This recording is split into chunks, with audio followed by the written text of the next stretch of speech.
ਉਹ ਸੁਣਨ ਜੀ ਰੱਖ ਆਉਣਗੇ ਇੱਧਰ ਹੀ ਰੱਖ ਸਾਰੀਆਂ ਆਉਣਗੇ ਇੱਧਰ ਹੀ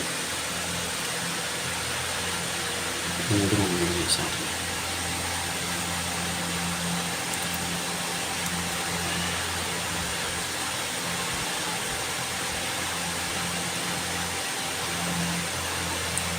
वो मास्टर के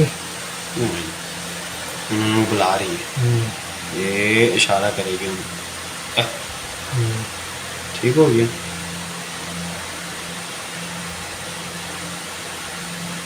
और पूरी टीम इधर दिया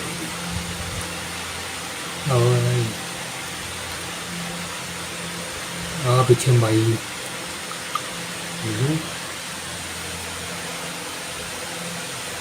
वो रक्शे च जाके बह गए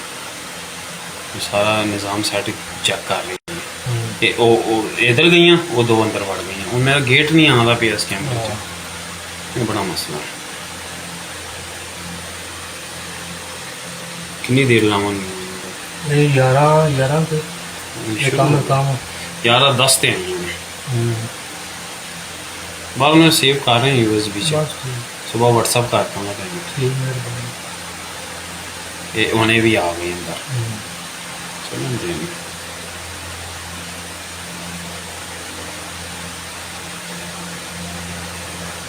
नहीं 4-5 दिन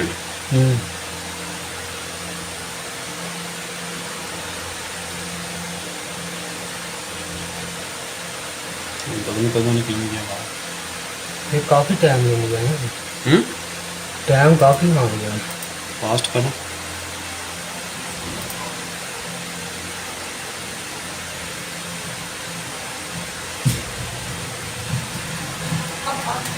जी